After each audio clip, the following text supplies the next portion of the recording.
I just bought the book Bushcraft by Mors Kochanski, and I decided that instead of just putting it on the shelf, I would read it and try to practice the skills inside. In order to motivate myself to do so, I'm starting a little outdoors book club on my channel. The purpose of these videos is to share information, practice. I'm hoping to learn a lot in the process, and hopefully you will too. One other thing, I'm not an expert. If I was an expert, I wouldn't need to buy a book. You'll get to see what an average guy from Iowa does trying to practice these skills. You don't have to be a Superman to go outside. Welcome to episode 3. In this episode, I'm going to be making a fire with a bow drill, or at least trying. It's raining right now, kind of misting at the moment, but we've had heavy rain for about the last 12 hours and more is on the way. So this is going to be difficult and it may not be successful, but that's okay. All I'm trying to do is kind of show some of the basics of what he presents in the book, and then later on, if need be, I can always reshoot and show a successful fire. But since we're having all this rain and things, the first thing I'm going to do is head down into here, into a relatively sheltered area, and find a good spot for a shelter, set up a shelter, and then work from there. Here we are, home sweet home. Just took about 20 minutes to set up a nice little base of operations here. Why did I choose this spot? Well, first, looking up, I don't see anything dead that's going to fall on me and kill me if it starts being a little windy. There's water over there. There's some natural materials that I'm going to try to use, and there's a way out. This is a part that floods if there's heavy rain. I don't think that's going to happen now, but let's see, 30 paces that way is a little hill I can scamper up. 50 paces that way is a bluff, and there's just a few paces that way there's another hill, so I've got a way out. So before I get started, I'll start with a little Kochanski quote from the book, and he says, lighting fire by friction is an exacting skill requiring considerable background knowledge. It sharpens one's fire sense and induces a great feeling of accomplishment. Well, we'll see. He emphasizes right at the beginning of this section of the chapter that moisture is a big problem when you're trying to light a bow drill fire, and I think today is very likely to be proof of that. The first thing he covers is wood, and he says that any dry wood that's firm and not resinous is likely to produce an ember. He also says that low resin woods can be a problem as well, and the way you know that your fire is not going to work with that particular wood is if it, instead of producing like fine charcoal type dust, it produces like little rolls of stuff.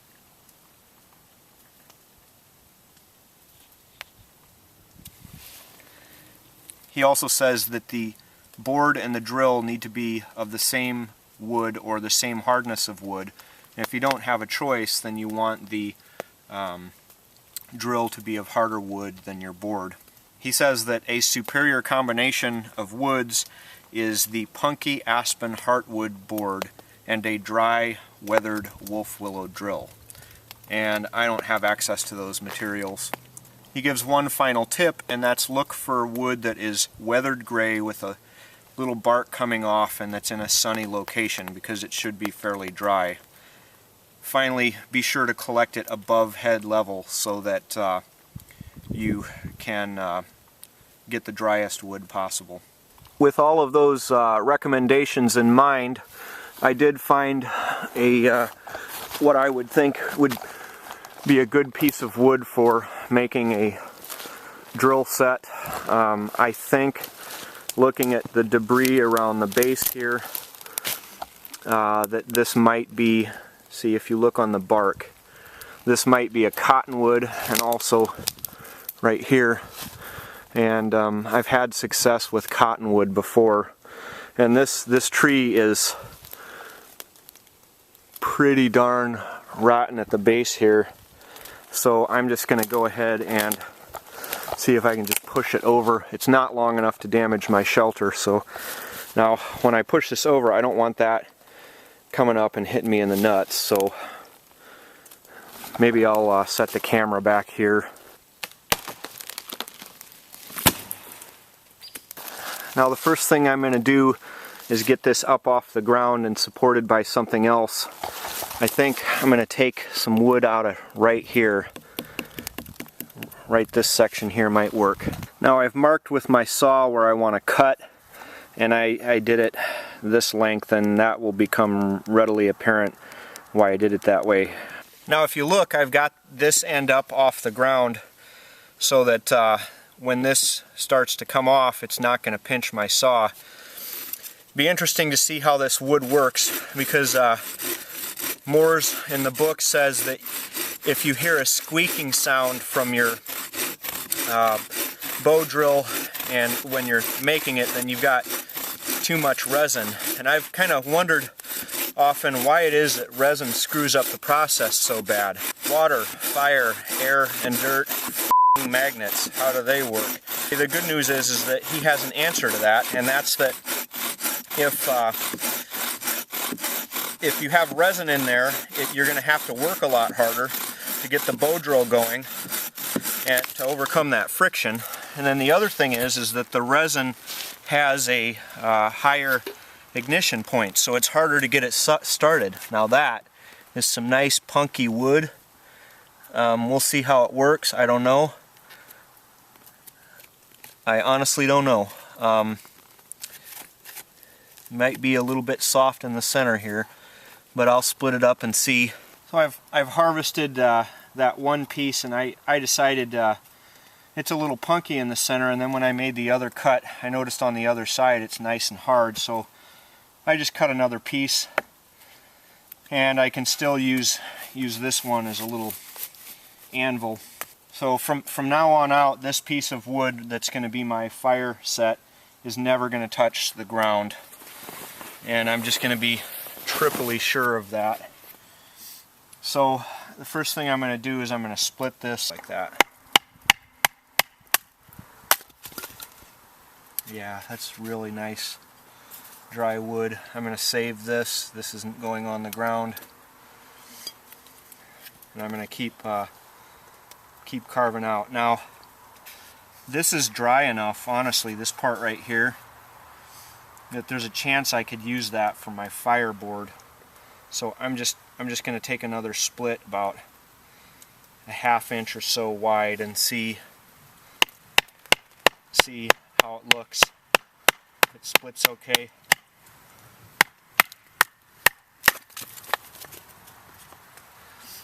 Yeah. I'm going to take 1 or 2 more splits here just to see what the rest of this wood looks like.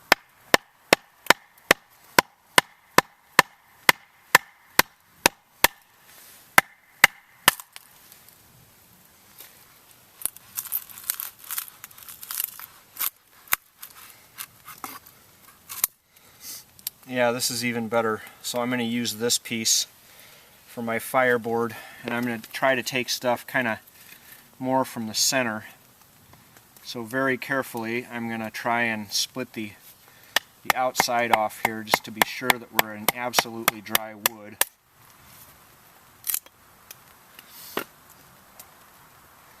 And you know, 3 to 4 fingers wide is probably wide enough for what I want. So I'm going to just split it here. None of this wood is getting anywhere near the ground if I can help it. So once you get it started, it just pops right off. Okay, so I think this will, there's a flat enough edge here. I'm just going to plane it down a little bit, but I think this will probably work for our fireboard. Now I've got to get a stick out of here, or a drill, and what he recommends is a drill that's this long, so the span of your tip of your thumb to your pinky, and about as round as your thumb. So I'm going to try and get a piece of wood like that out of here if I can. Now this outside bark here is wet, so I'm not going to use that. I'm going to use something more from the center here. This has pretty straight grain. I'm gonna just try and pop this out. It'd be neat if I could get this out. If that wants to pop out of there or not.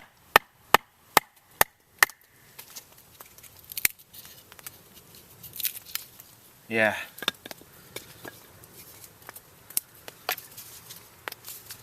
I might try it with this. This is just the center core of that sucker, and it's already round.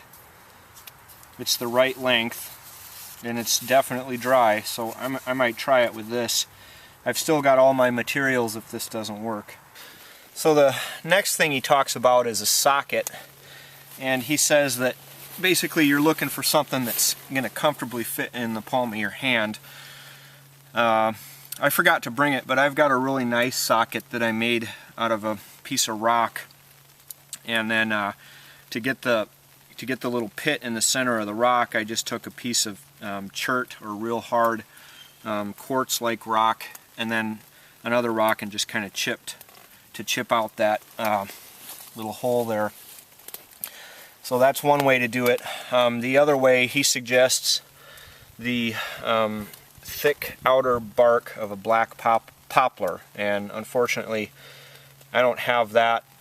What I am going to try to do is just use this thing that I've already harvested and just try to make a little socket out of this sucker.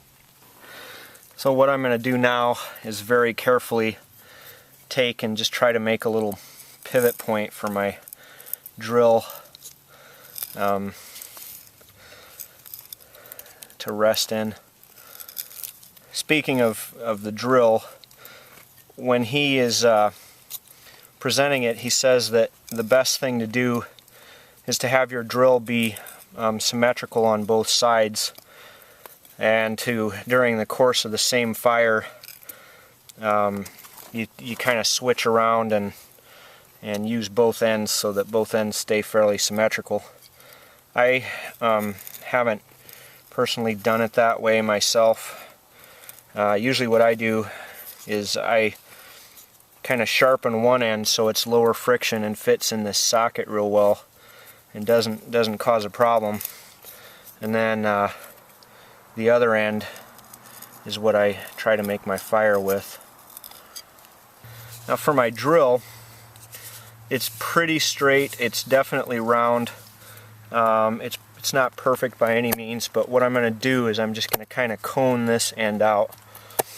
Now, why do you want it so narrow? Aren't you worried about your drill breaking or all these types of things? And you'd think that, you know, big, huge, manly drill would work better. Well, these friction fires are all about force per unit area. So what you want to do is, to make this easier on yourself, if I'm pressing down, so like say like this, with that big of a surface area versus this big of a surface area, there's far more pressure at the point of contact with a smaller stick, but I'm putting the same effort in the downforce. So I can get the same amount of friction with less input on my part if I use a narrower stick. In the process of trying to make this neat little centerpiece work, it has become readily apparent that it will not in fact work. It's too brittle. I'm going to see if there's another piece somewhere on my existing log that's a little bit sturdier. If not, we'll have to harvest something else. So here's drill Mark II. I just took it out of another piece of the wood here. One side is pointy, the other side is more conical in shape, and the pointy side is where I'm going to put it into my socket. It's basically round. It's not perfect. Doesn't have to be, and the string for our bow will grip this just fine. Again, it's that long, and I think this will work. Next thing we have to do is go get a bow, and what he recommends is something that's from armpit to fingertips and more or less straight. I have typically used just a teeny bit of bend in my bow, but he says that you should have it straight enough so that when you're doing the sawing motion, the bow actually taps against the drill. That's when that happens, and I'm doing it, it's a little disconcerting to me, because the chances are I'm clumsy enough that I'm going to knock that drill out just by hitting it with the bow. So I'll probably try to find one with just a little bit of bend in it, because I know I've been at least lucky before. Now see, this fits real nice into my socket. So for his drills, he likes to use dry stuff, but because it's lighter and it works a little better, he wants something that's a little bit springy, about the size of your thumb. That doesn't have a long enough length. This one right here might work. I'm going to take that and see. So I think I got a bow that'll work. I'm just going to take a couple little of these burrs off of there so it doesn't screw me up. But as you can see, it stretches from my armpit to my fingertips, and it's about the thickness of my thumb. It's snappy, not perfect, but I think it'll work. He likes to have a Y here so that you can loop your one end of your string around it. Then he likes you to have a hole drilled through back here. I won't be able to do that today, but I will do a little notch in here that the string easily ties around, and I'll get started on that. Okay, so I've prepared my bow. I just carved a little ring around the back here, and I've got some paracord. He mentions briefly natural cordage for the use of your string, and I've seen videos of that where they'll make like rawhide or something. I have some paracord, so I'm going to use that. So I just tied an overhand loop in the end here. That's going to slide over the Y here. The other end is going to go back here.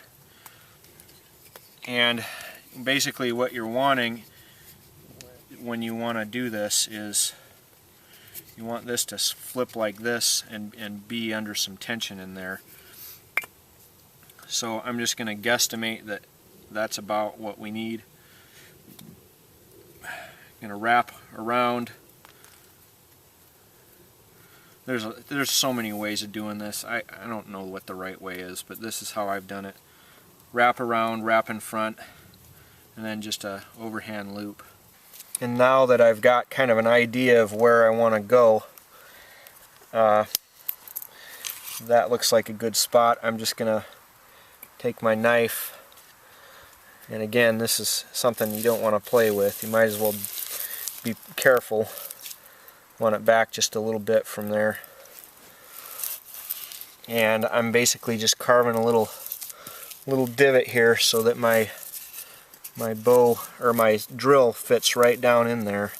Most of the work of this is going to be done by the burning in and the drill itself. I'm just looking to get a nice stable little spot for this to set in, and that's probably going to work. Yeah, just something that it'll set in. The next step is to assemble all of this and burn this in, and again, need to be so careful that this does not get on this wet ground. So I'm going to take some steps here.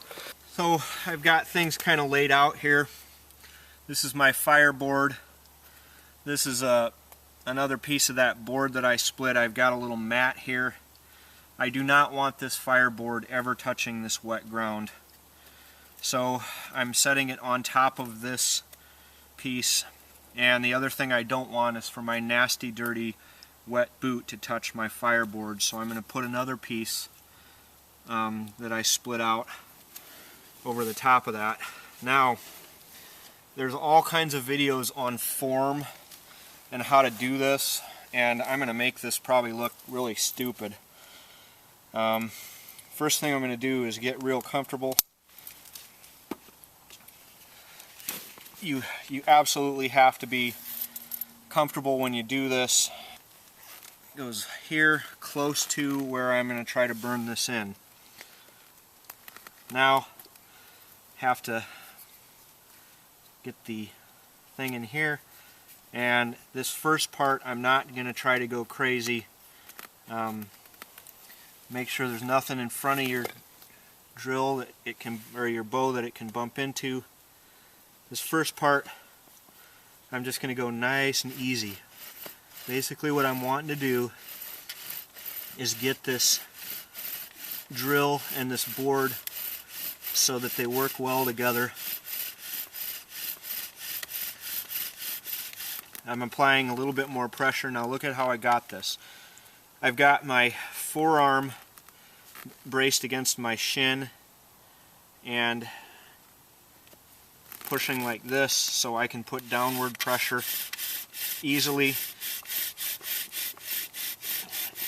And basically what I'm looking for here is for this to start to smoke so that I know it's getting burned in right. And there it goes. Now it's getting burned in. I'm going to stop. There, look at that sucker smoke. So I know now that I can make this work. Now I have to prepare the fireboard the rest of the way so that we can build our fire. Now, you see this dusty stuff? That is what will eventually catch on fire for us. So the stuff that I've made already I'm going to save. No reason to throw that out. Now what I'm going to do is I'm going to carve a little notch out for the ashes or for our stuff to fall out. And I'm going to mark it with my knife here. I do not like to have this. I like it nice and wide, but I don't want it deep. I do not want these lines to go too far into the bowl, because what I'm worried about is that if it goes into the bowl, then the drill will have a tendency to pop out. But I do want a place for this fine dust to fall out, and that's what I'm doing here. Now I'm going to take and complete these cuts. Being very, very careful here. I'm just going to pop that little wedge out and just clean it up a little bit. You can really screw stuff up really fast if you try to hurry this.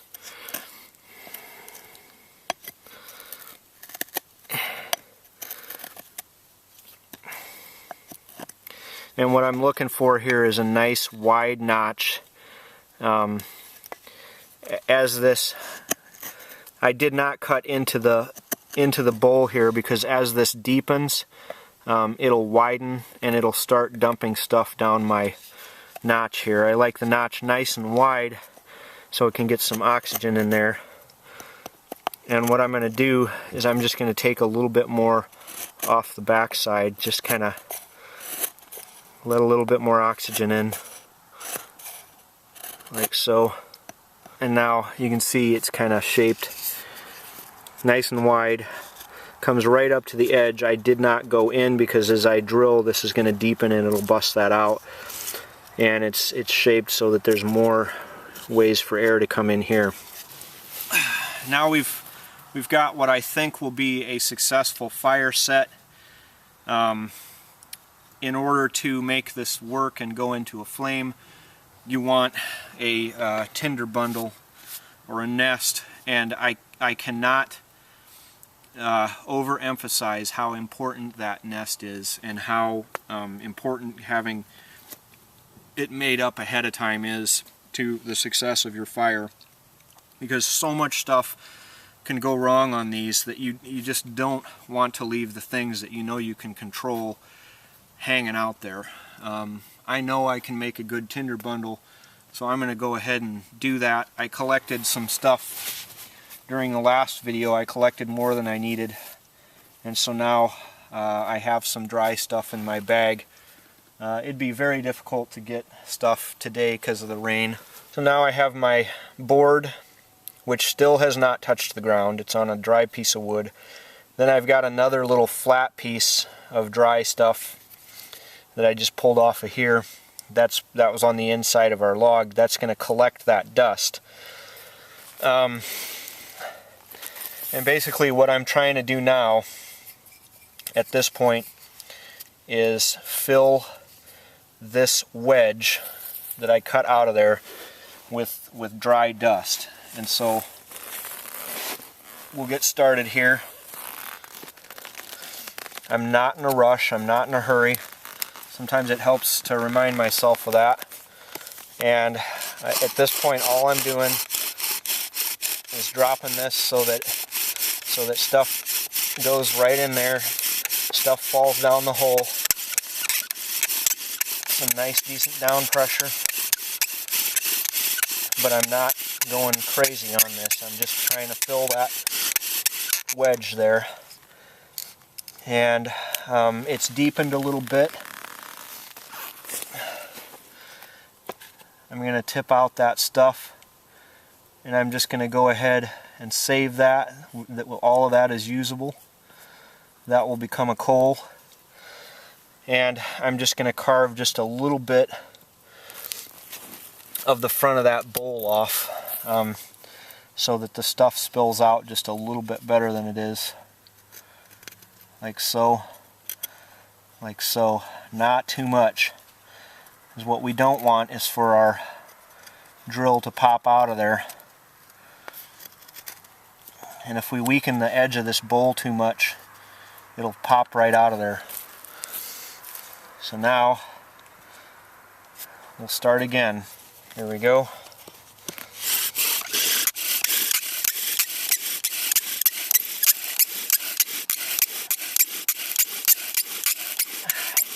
And again, what I'm trying to do here is to have that dust fall in and reach the top of that wedge. You can see it's kind of working on it right now. Everything's working fine. I'm not rushing. And once I get the stuff up to the top there, I'm going to take a little break.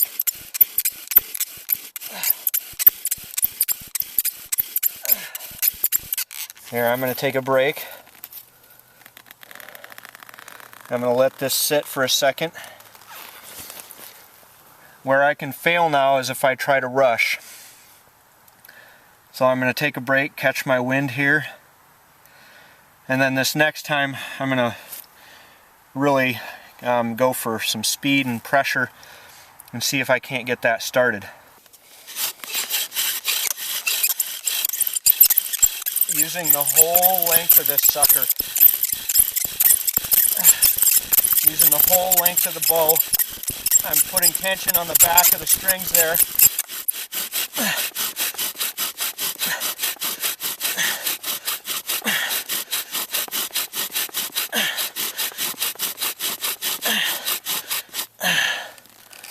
That might have it.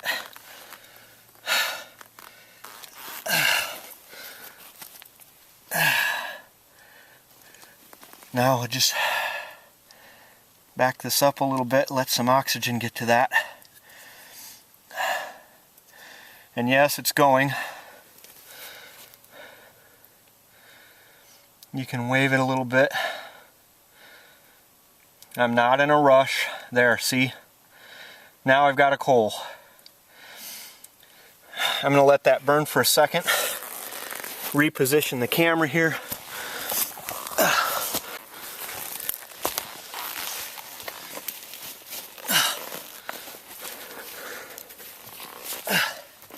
So you see, I didn't rush.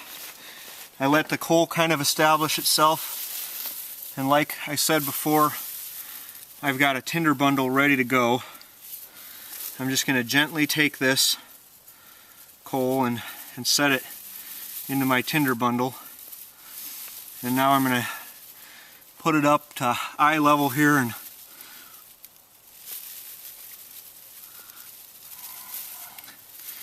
let me adjust the camera. Again, I'm not in a rush. I want you to be able to see this. There we go.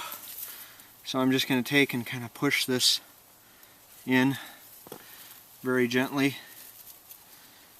Sprinkle some more of that magic juice in there, and now blow.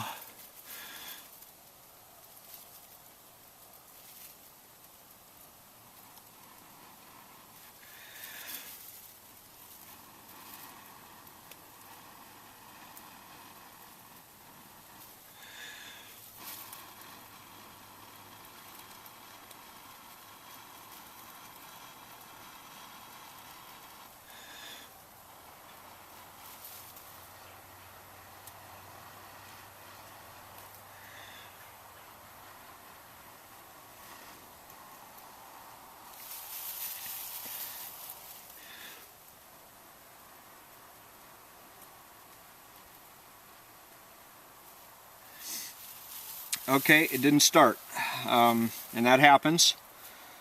We will try again. It's so wet out here. It's incredibly difficult to make this work. We will try again.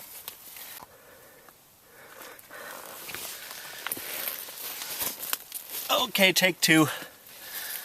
I've got another coal. Let's try this again.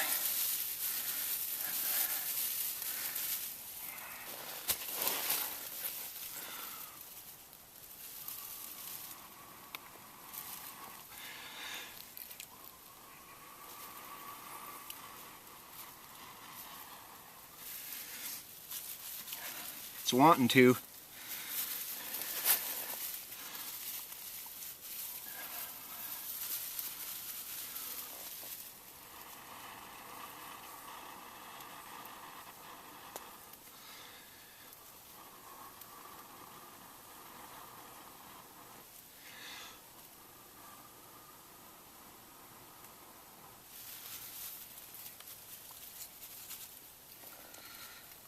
Sucker is dang persistent to not want to light. It's going to be my bundle is too wet because of this crap out here. We'll give it another shot here.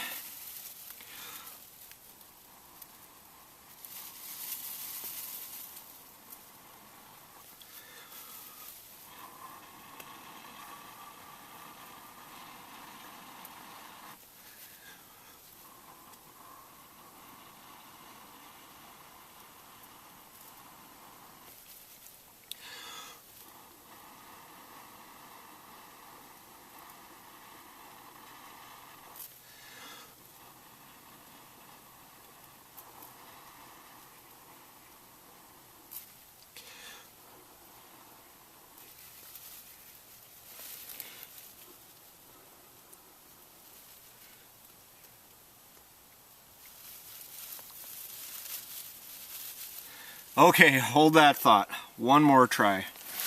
Okay, take three. This is it. If it doesn't work this time, I don't know if it's going to work.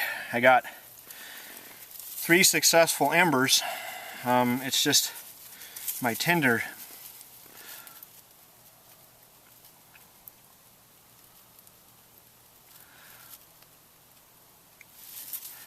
I'm going to let this burn a little bit.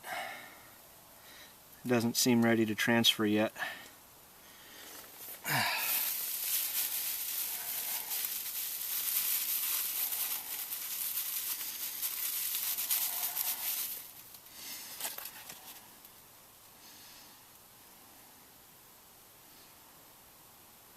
Give it some oxygen.